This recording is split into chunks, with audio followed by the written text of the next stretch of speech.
Shooting के बीच में आ गए।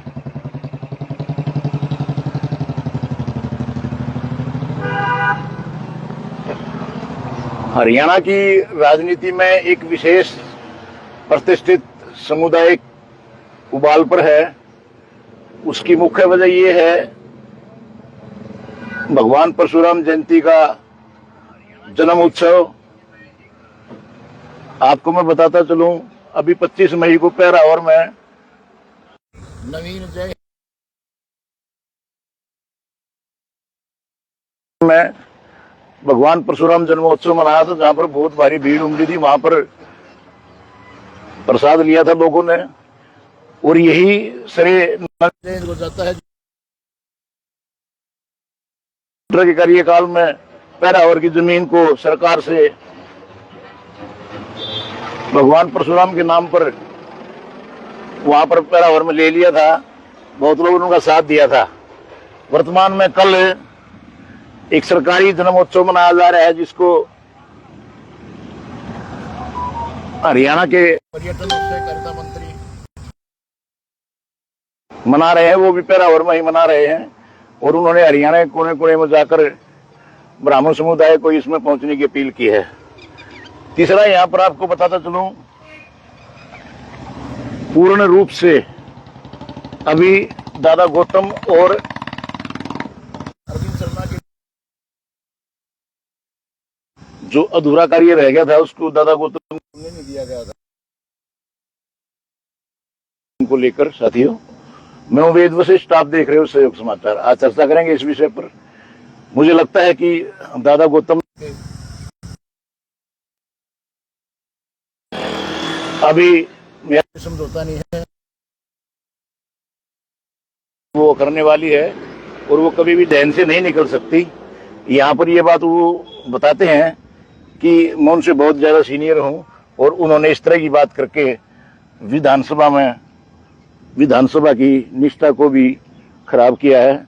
हालांकि दादा गौतम ने बोलना शुरू किया तो विधानसभा स्पीकर ने उनको ये कहकर रोक दिया कि ये चीजें हटा दी जाएंगी विधानसभा के रिकॉर्ड से। लेकिन अब भगवान परशुराम के जन्मोत्सव को लेकर तीसरे ब्राह्मण नेता की एंट्री भी यहाँ पर मुझे लगता है कि हो गई है। गन्नौर के पूर्व विधायक कुलदीप शर्मा भी इस मामले में आ गए, और उन्होंने बताया कि हरियाणा में ब्राह्मणों की राजनीति उबाल पर है। पार्टियों का अपना अलग महत्व है, अलग नेता होते हैं पार्टियों के, लेकिन समाज और प्रतिष्ठा अलग होती है। नवीन जैन ने यही कहा है कि अरविंद शर्मा को तुरंत प्रभाव से दादा गौतम से माफी मांगनी चाहिए थी, और माफी मांगते तो ये मामला तुरंत प्रभाव से दब सकता था, खत्म हो सकता था। लेकिन अरविंद शर्मा ने मंत्री के ताव में आकर इस तरह कार्रवाई नहीं की, और एक इस तरह की स्टेटमेंट विधानसभा में दी थी जो असहनीय है। और दादा गौतम ने कहा कि ये खुची अभी आदम छुट्टी हुई है, इसको पूरा करेंगे, और वो फिलहाल उन्होंने बोलना शुरू कर दिया है। और नवीन जय हिंद ने 25 मई को पैरावर के अंदर दादा परशुराम, भगवान परशुराम की जयंती मनाकर जो कार्य किया है वो सराहनीय है, और सारा श्रेय नवीन जय हिंद को जाता है पैरावर की पूरी जमीन को लेकर। और उसमें अरविंद शर्मा जी जो मंत्री है हरियाणा के सहकारिता और पर्यटन मंत्री हैं, पूर्व एमपी रहे, रोहतक से, सोनीपत से भी एमपी रहे हैं, आजाद और करनाल से भी।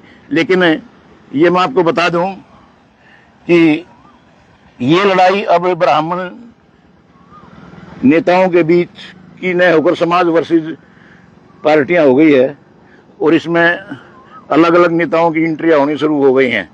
वक्त बताएगा क्या होगा, लेकिन ब्राह्मण समाज के लोगों का कहना है कि अपना उल्लू सीधा करने के लिए ये नेता लोग समुदाय को हानि पहुंचा रहे हैं, प्रतिष्ठित समुदाय को नुकसान पहुंचा रहे हैं। हरियाणा की राजनीति में समुदाय का विशेष महत्व है। इसके बगैर कोई भी मुख्यमंत्री, कोई भी नेता, कोई भी प्रधानमंत्री नहीं आगे बढ़ सकता। कि आप लोगों को पता है,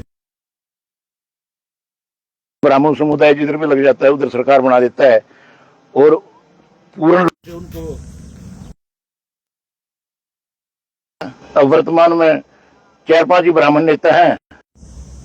पूर्व मुख्यमंत्री खट्टर तो वैसे ही ब्राह्मणों की गर्दन काटने को तुले हुए थे, लेकिन वर्तमान में मुझे लगता है कि पैरावर को लेकर इस जंग ने नया रूप ले लिया है।